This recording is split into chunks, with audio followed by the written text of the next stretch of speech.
तो हेलो नमस्कार, मैं आयुष रंजन आप समस्त लोगों का टारगेट ऑनलाइन एजुकेशन के पोर्टल पर तहे दिल से स्वागत और अभिनंदन करता हूं।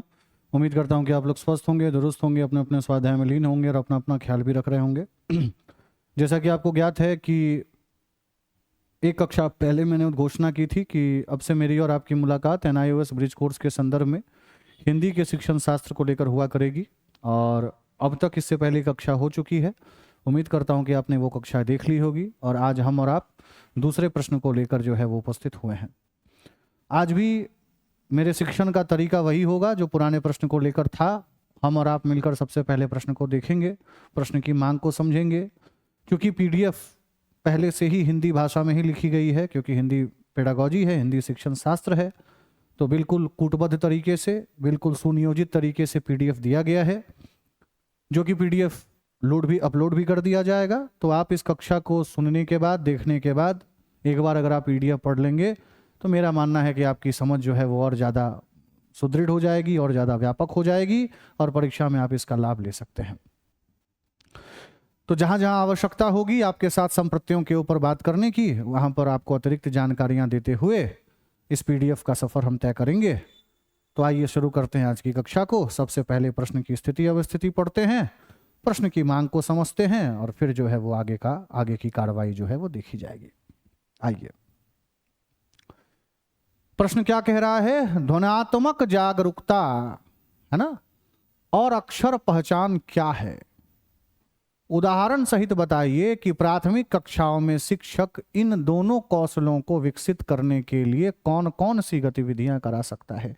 अगर आपको इससे तुरंत पहली वाली कक्षा याद हो तो इससे तुरंत पहली वाली कक्षा में हमने क्या देखा था? शब्द पहचान।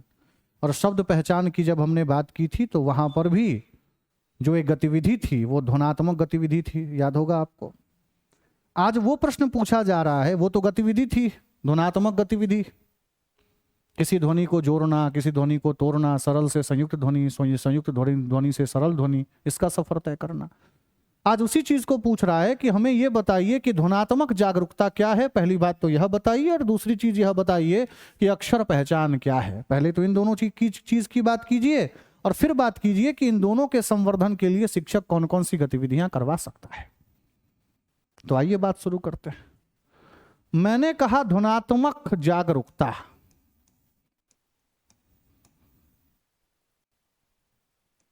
तो सबसे पहली चीज तो यह मेरे मस्तिष्क में आनी चाहिए कि यह ध्वनि से संबंधित जागरूकता है। अब ध्वनि से संबंधित जो जागरूकता का क्या मतलब? बच्चा कोई भी शब्द जैसे ही सुना, तो मैंने आपको बताया है कि जो शब्द है वो अपने आप में क्या है? सुसंगठित ध्वनि है।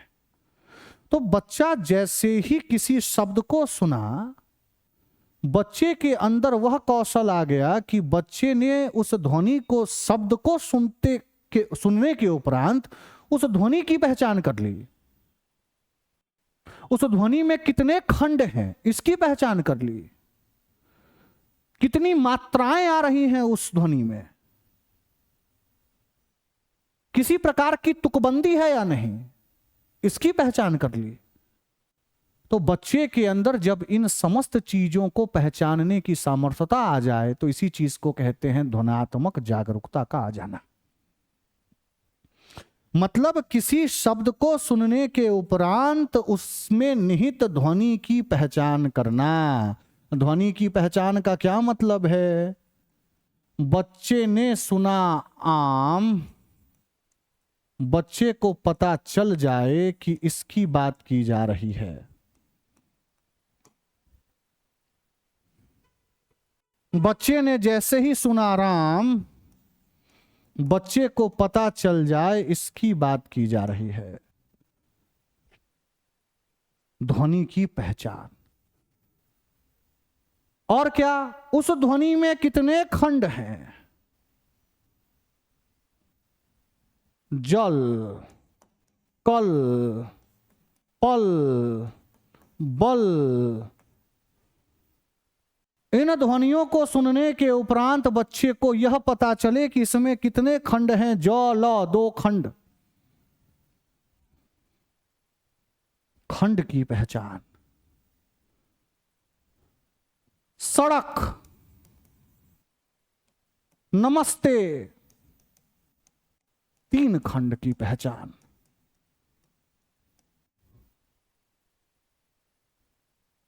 तो बच्चा जैसे ही किसी ध्वनि को सुना, सुनने के उपरांत, जैसे ही किसी शब्द को सुना, उस शब्द को सुनने के उपरांत उस शब्द में निहित ध्वनि की पहचान कर पाए, उनमें खंड की पहचान कर पाए, तुकबंदी की पहचान कर पाए,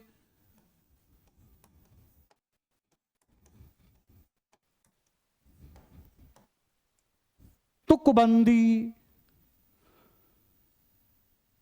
जब बच्चा इन्हीं चीजों को करने में सक्षम हो पाएगा या होता है, इसी जागरूकता को कहते हैं ध्वन्यात्मक जागरूकता, है ना। ध्वन्यात्मक जागरूकता वह क्षमता है जिसमें बच्चा बोलकर सुनाए गए शब्दों में ध्वनियां, मात्राओं, तुकांत और खंड, प्रारंभिक ध्वनि, अंतिम ध्वनि इत्यादि का पहचान कर पाए। मैंने बोला सूरज, बच्चा कह पाए ये प्रारंभिक ध्वनि है, ये अंतिम ध्वनि है।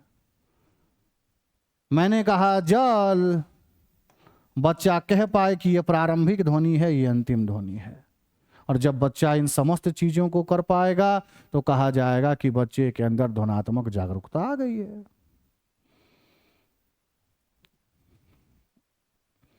उदाहरण के तौर पर जैसे मैंने आपको बताया उसी चीज को लिखा गया है।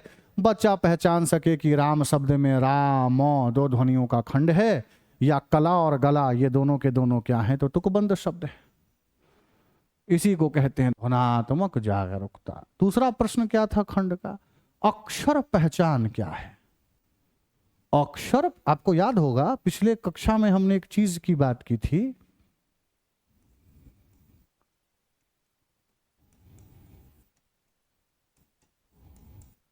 ध्वनि आकृति संबंध। पक्का याद होगा आपको। अक्षर पहचान का क्या मतलब है? बच्चा किसी भी चिन्ह को देखकर उस चिन्ह से संबंधित ध्वनि तक पहुंच पाए, या किसी ध्वनि को सुनकर उसके चिन्ह तक का सफर तय कर पाए।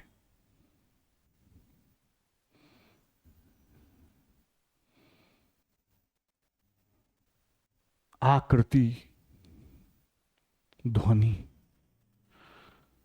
अक्षर पहचान का क्या मतलब है?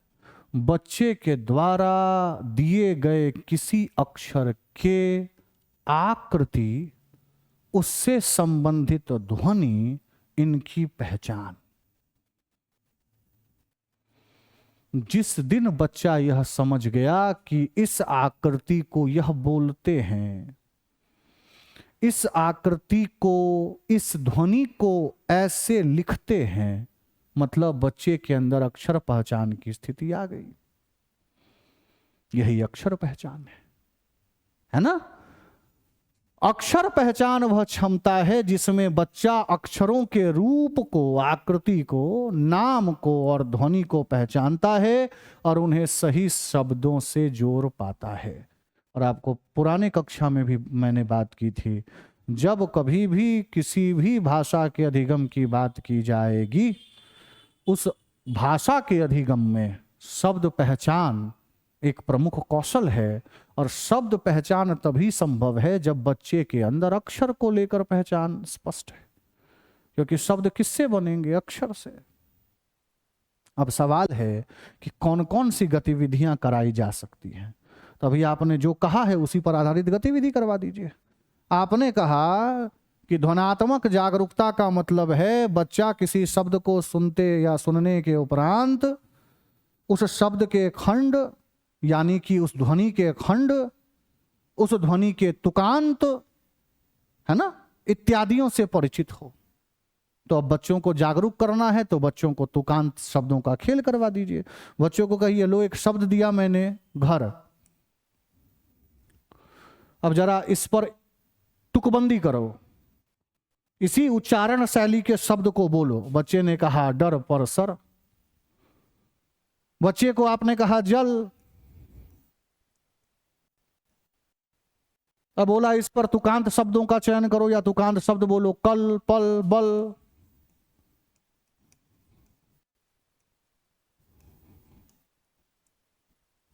तो तुकांत शब्द मतलब क्या हो? ऐसे शब्द जिनका समग्र ध्वनि में समानता हो। तो जब बच्चा इस प्रकार की गतिविधि करेगा तो बच्चा एक निश्चित प्रकार की ध्वनि के आवृत्ति से परिचित होगा, बारंबारता से परिचित होगा, और जितनी बार वो एक प्रकार की ध्वनियों से गुजरेगा उस ध्वनि की पहचान उसके लिए एक समय के बाद सुगम और सहज हो जाएगी। और क्या कर सकते हैं आप? एक काम कीजिए, बच्चों से गतिविधि कराइए और वो गतिविधि में आप एक काम कीजिए, बच्चों को किसी निश्चित प्रकार की ध्वनि सुनाइए। जैसे मान लीजिए आपने बच्चों को कहा कि ऐसा है, आपने बच्चों को घंटी की आवाज सुनाई, घंटी की आवाज आपने सुनाई है, घंटी दिखाया नहीं है आपने, और उस ध्वनि को सुनवाने के उपरांत आप बच्चों को बोलिए कि इस जो ध्वनि आप सुन रहे हैं उसको सुनने के उपरांत ये किस चीज की ध्वनि आ रही है। तो वो किसी वस्तु की होगी, किसी व्यक्ति की होगी, किसी न किसी चीज की होगी, मतलब उसके वर्णन में शब्द का उपयोग किया जाएगा। जैसे सर घंटी की आवाज है, तो जब कभी भी आप बच्चों को किसी ध्वनि को सुनाकर, याद रखिएगा वस्तु दिखानी नहीं है, अभी वस्तु दिखानी नहीं है, वस्तु को छुपाकर ध्वनि निकालना है, और उस ध्वनि को निकालने के बाद उसकी आवाज करते हुए बच्चों को कहा जाए कि आप इन ध्वनियों को सुनिए और सुनने के उपरांत ये किस चीज की ध्वनि है उसकी पहचान कीजिए। और इससे आपको दोहरा फायदा होगा। आप बोलेंगे कैसे? पहला फायदा तो यह होगा कि बच्चे के ध्वनात्मक जागरूकता को बल मिलेगा, है ना। और अगर आप कौशल के आधार पर देखेंगे तो बच्चों का श्रवण कौशल भी मजबूत हो रहा है इससे, क्योंकि किसी भी ध्वनि की पहचान करने के लिए उस ध्वनि को सुनना सबसे पहली शर्त है। जब तक बच्चा उस ध्वनि को ध्यानपूर्वक सुनेगा नहीं तो पहचान कहां से कर पाएगा?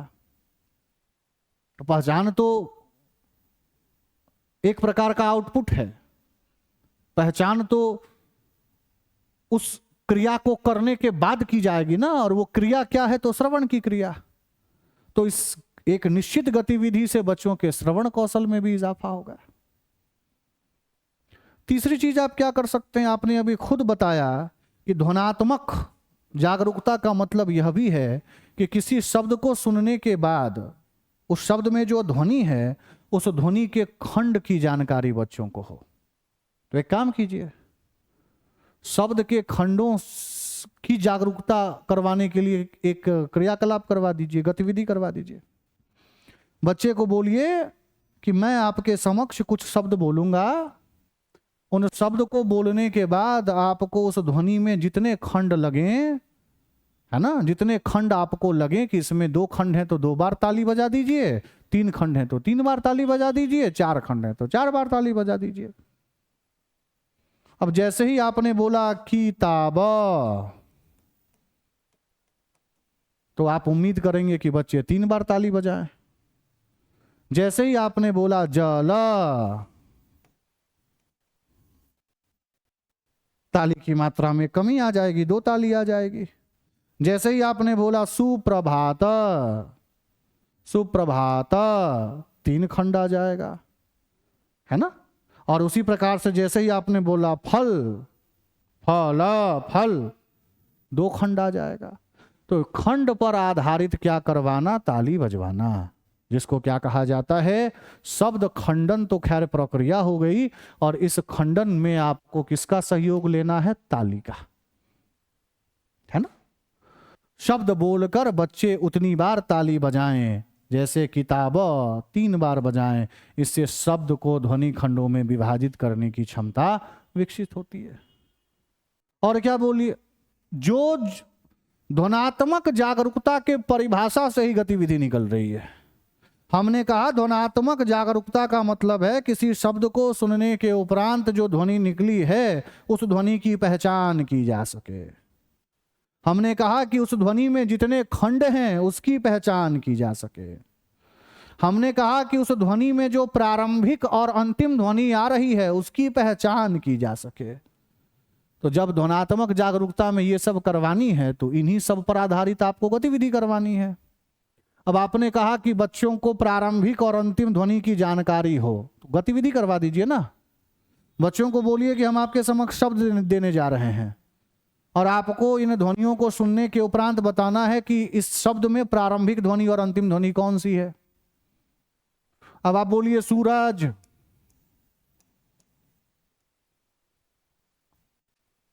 तो बच्चे को बताना पड़ेगा कि प्रारंभिक ध्वनि और अंतिम ध्वनि क्रमशः सु और जौ है ना। आपने बच्चों को कहा दृष्टिगोचर द्रि और रौ है। तो किसी भी दिए गए शब्द के उपरांत बच्चों को कहना कि आप उस शब्द के प्रारंभिक और अंतिम ध्वनि की क्या कीजिए, पहचान कीजिए। जैसे शिक्षक ने एक शब्द दिया और शब्द देने, जैसे ये शब्द था सूरज, और बच्चे ने बताया कि ध्वनि शुरू सौ से हो रहा है और समाप्त जौ पे हो रहा है। उसी प्रकार से अक्षर पहचान के लिए गतिविधि करा दीजिए। तो अक्षर पहचान के लिए गतिविधियां हमने देखी भी थी। फ्लैश कार्ड का उपयोग करता है शिक्षक। या आपको फ्लैश कार्ड पर एक अक्षर दिखाएगा और यह बोलेगा कि आप जो अक्षर देख रहे हैं पहले तो इस अक्षर का उच्चारण कीजिए। तो मतलब चित्र से बच्चा ध्वनि का उच्चारण कर रहा है, यही आपका क्या है, अक्षर पहचान। तो जो परिभाषा है उसी पर आधारित गतिविधि है। अक्षर पहचान क्या था? किसी निश्चित अक्षर को देखने के उपरांत उसकी आकृति, उसका नाम और उसकी ध्वनि की जानकारी बच्चे के पास होना। तो इसको सुदृढ़ करने के लिए जो गतिविधि करवाई जाएगी वो उसी प्रकार की गतिविधि होगी। जैसे फ्लैश कार्ड में आपने बच्चे को दिखाया प्रतीक चिन्ह कि ये प्रतीक है। अब आप बोलिए कि आप इससे इसकी ध्वनि निकालिए भाई, हो गया ना। चित्र और ध्वनि के बीच संबंध, प्रतीक और ध्वनि के बीच संबंध, और जब यह संबंध हो जाएगा, जितना प्रगाढ़ यह संबंध होगा उतना प्रगाढ़ अक्षर पहचान होगा। वही चीज कही जा रही है। शिक्षक आकर्षक फ्लैश कार्ड दिखाकर अक्षरों के नाम और ध्वनि बोलने के लिए प्रेरित करता है। जैसे क का कार्ड दिखाते हुए बच्चा बोलता है क क क। अब और पिछले कक्षा में भी बात की थी, एक स्तर और ऊपर बढ़िए, बोलिए इन अक्षरों की पहचान कीजिए और पहचान करने के उपरांत इसकी ध्वनि तो मुझे बताइए ही, साथ में इस अक्षर से बनने वाले एक शब्द भी बता दीजिए। बच्चा बताएगा। और क्या कराइए? वही अक्षर और वस्तु का मिलान, अक्षर और वस्तु का मिलान बताया था ना। एक तरफ ये लिखा हो और एक तरफ कबूतर का चित्र बना हो, एक तरफ ख लिखा हो, दूसरे तरफ एक खिलौना की तस्वीर बनी हो।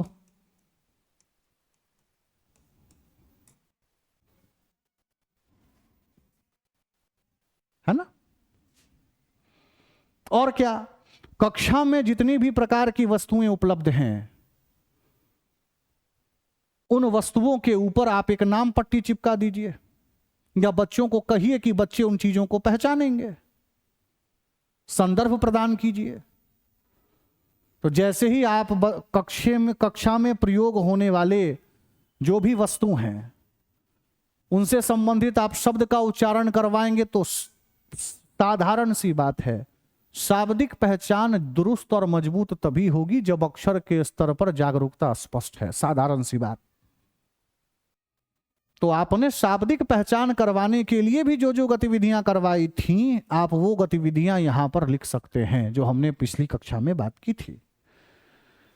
क्योंकि शब्द बनेंगे किससे? अक्षर से। बिना अक्षर के जागरूकता के बच्चा शब्द गढ़ लेगा क्या? वहां पर भी हमने संदर्भ की बात की थी, यहां पर भी संदर्भ है। कक्षा में वस्तुएं रखें जैसे कमल, केला, चम्मच, और बच्चों को कहें कि इनमें से कौन सी वस्तु किस अक्षर से शुरू होती है, बताइए। संदर्भ प्रदान करते हुए पहचानना। और क्या करवाइए, थोड़ा सा और रुचिकर बना दीजिए। कक्षा में अगर रेत है या कक्षा में रेत अगर नहीं है तो कहीं से रेत लाइए, है ना, भुरभुरी मिट्टी लाइए, और उन पर बच्चों को आकृति बनाने के लिए कहिए अक्षर की।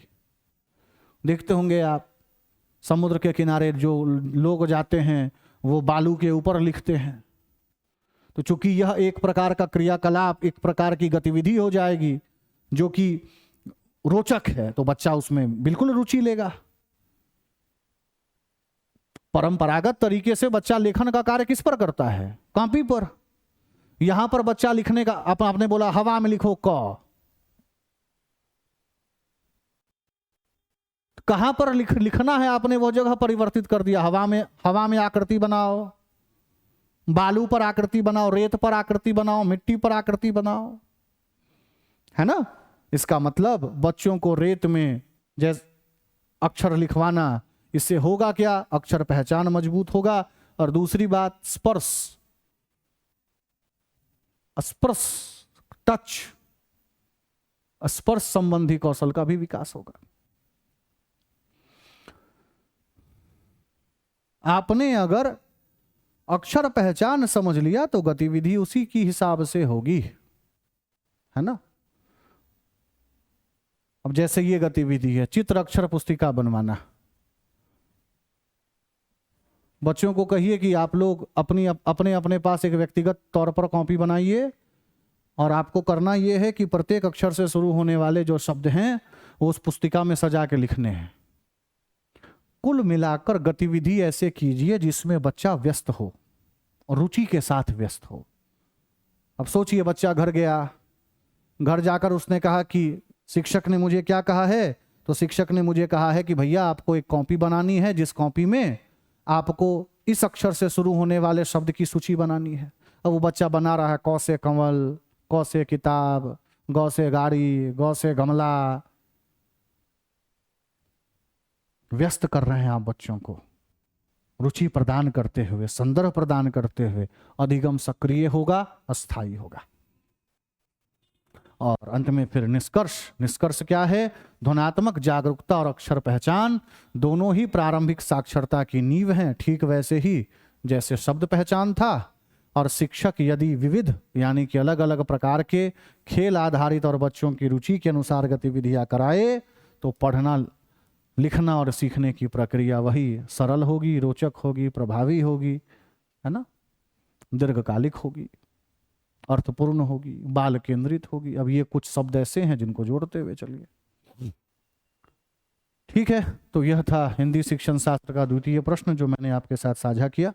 उम्मीद करता हूं कि आप जाने के उपरांत इसको एक बार जरूर देखेंगे और आप सिलसिलेवार तरीके से वीडियो देखते हुए आइएगा, क्योंकि अगर आप व्यवस्थित तरीके से वीडियो देखते हुए आएंगे तो आपको किसी भी संप्रत्यय को समझने में कोई दिक्कत नहीं होगी, क्योंकि उनके बीच में संबंध होगा।